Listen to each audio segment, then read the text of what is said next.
പെൺമക്കളെ വളർത്തുന്നതിന് വലിയ പ്രാധാന്യം നബി സല്ലല്ലാഹു അലൈഹി വസല്ലം പഠിപ്പിച്ചിട്ടുണ്ട്. അവർക്ക് പ്രത്യേകമായി സ്വർഗത്തിലുള്ള സ്ഥാനവും ഒക്കെ പഠിപ്പിച്ചിട്ടുണ്ട്.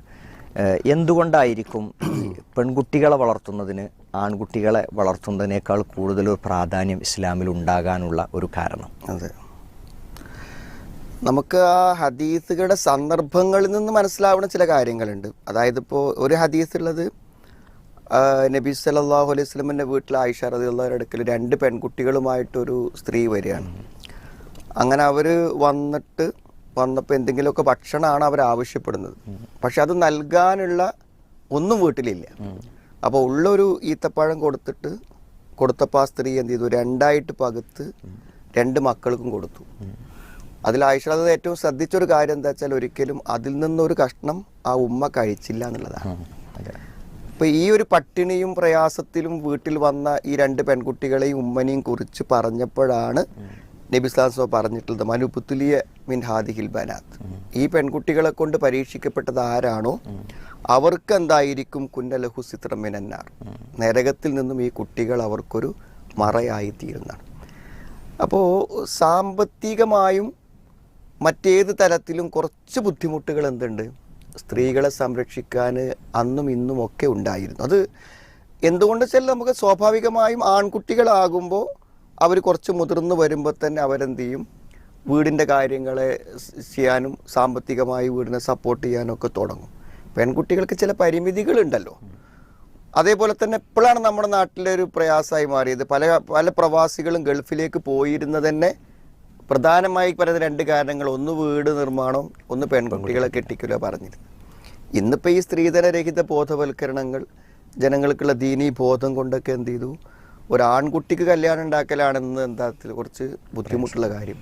പെൺകുട്ടിയുടെ വിവാഹം എന്നുള്ളത് ഇന്നൊരു പ്രയാസമല്ലാതെ വന്നു കുറേയൊക്കെ, ചില സ്ഥലങ്ങളിലൊക്കെ തിരിച്ച് നിലനിൽക്കുന്നുണ്ടെങ്കിലും.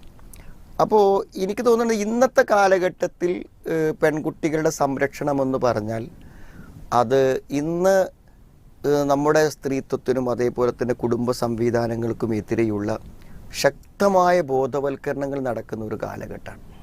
ഇപ്പോൾ പെൺകുട്ടികൾ വളരെ ജാഗ്രതയോടുകൂടെ, ആൺകുട്ടികളാണെങ്കിലും വേണം, പക്ഷേ പെൺകുട്ടികളുടെ കാര്യത്തിൽ ശരിക്ക് നമ്മൾ ശ്രദ്ധിച്ച് അവർക്ക് വേണ്ട വിവരങ്ങളും ബോധങ്ങളും സമയത്ത് കൊടുത്തില്ലെങ്കിൽ നമ്മുടെ പെൺകുട്ടികൾ നഷ്ടപ്പെട്ടു പോകാനുള്ള സാധ്യത കൂടുതലാണ്. ഇപ്പോൾ നമുക്കറിയാം, സ്ത്രീ ഒരു പെൺകുട്ടി എന്ന നിലക്കുള്ള ഒരു സ്ത്രൈണത അല്ലെങ്കിൽ ഒരു സ്ത്രീത്വം അങ്ങനെ ഒന്നും വേണ്ട എന്നാണ് ഇന്നത്തെ പുതിയ ഒരു കാഴ്ചപ്പാട്. ആണ് പെണ്ണ് എന്ന് പറയണ്ട, അന്ത ആണും പെണ്ണും ഒരേപോലെ തന്നെയല്ലേ എന്ന ഒരു ചോദ്യം. ഇത് വളരെ ലളിതമായൊരു ചോദ്യമാണെങ്കിലും ഇത് മനസ്സിലാക്കി കൊടുക്കാൻ കുറച്ച് ബുദ്ധിമുട്ടുള്ള ചോദ്യമാണ്. ഇത് പെൺകുട്ടികൾക്ക് പൊതുവെ ആൺകുട്ടികളെക്കാളും ഒരു അവഗണന ഉണ്ടോയെന്ന് തോന്നുന്നത് കൊണ്ട് തന്നെ അവരെന്ത് ചെയ്യും, തികച്ചും ഇങ്ങനത്തെ പ്രചാരണങ്ങളിൽ പെട്ടെന്ന് അവരെന്ത് ചെയ്യും, കുടുങ്ങിയിട്ടു. അപ്പോൾ ഏതെങ്കിലും ഒരു പെൺകുട്ടിയുടെ മനസ്സിൽ എന്താണ്, അങ്ങനെ ഒരു സ്ത്രീ എന്ന് പറഞ്ഞാൽ അങ്ങനെ ഒരു ഒതുങ്ങിക്കൊടുക്കേണ്ടതില്ല, അങ്ങനെ ഒരു ഭർത്താവിനനുസരിച്ച് ജീവിക്കേണ്ടതില്ല, അങ്ങനെ ഒരു കുടുംബത്തിൻ്റെ ഭാരം പേറേണ്ടതില്ല, അതൊക്കെ സ്ത്രീകളുടെ മേൽ ആരോ കരുതിക്കൂട്ടി ഉണ്ടാക്കിയ ഭാരങ്ങളാണ് എന്നൊക്കെ ചിന്തിച്ചാൽ പിന്നെ ഇവിടെ കുടുംബ സംവിധാനങ്ങളില്ല. അപ്പോൾ നമ്മുടെ പെൺകുട്ടികൾ ഇന്ന് എന്ത് ചെയ്യുന്നു, ഈ എല്ലാ ബോധവൽക്കരണങ്ങളുടെയും ആത്യന്തികമായ ഫലം, ലിബറലിസത്തിൻ്റെ അവസാനത്തെ റിസൾട്ട് എന്ന് പറഞ്ഞാൽ എനിക്ക് വിവാഹം വേണ്ട എന്ന് മക്കൾ പറയുന്നിടത്താണ്. അപ്പോൾ നമ്മുടെ കുട്ടികൾക്ക് വിദ്യാഭ്യാസം കൊടുത്തു, ജോലി കൊടുത്തു, അറിവ് കൊടുത്തു, എല്ലാം കൊടുത്താലും ഒരു വ്യക്തിയെ സംബന്ധിച്ചിടത്തോളം അവരൊരു വിവാഹ ജീവിതത്തിന് തയ്യാറല്ല എന്നുണ്ടെങ്കിൽ അവർ വളരെ അരക്ഷിതമായൊരവസ്ഥയിലേക്ക് മാത്രമേ അവർക്ക് ജീവിതം മുന്നോട്ട് കൊണ്ടുപോകാൻ പറ്റുള്ളൂ.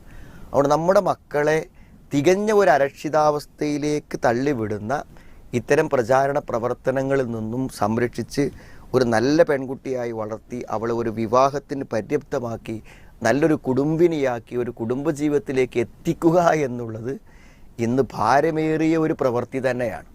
അതുകൊണ്ട് എക്കാലത്തും ഈ ഒരു വാഗ്ദാനം എന്ന് പറഞ്ഞാൽ, ഈ ഹദീസിലുള്ള പ്രോത്സാഹനം എന്ന് പറഞ്ഞാൽ അത് വളരെ വലിയൊരു സംഗതി തന്നെയാണെന്നാണ് നബി സ്വല്ലല്ലാഹു അലൈഹി വസല്ലം ഒരിക്കൽ തൻ്റെ വിരലുകൾ ചേർത്ത് പിടിച്ചിട്ട് ഞാനും ആ പെൺകുട്ടിയെ സംരക്ഷിക്കുന്നത് ഇങ്ങനെയാണെന്ന് പറഞ്ഞത്.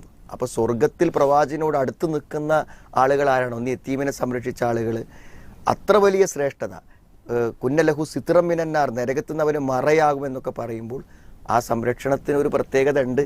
അതിൽ അങ്ങനത്തെ ഒരു ശ്രദ്ധയും ജാഗ്രതയും നമ്മൾ കാണിക്കേണ്ടതുണ്ട് എന്നാണ് ഇത് മനസ്സിലാവുന്നത്.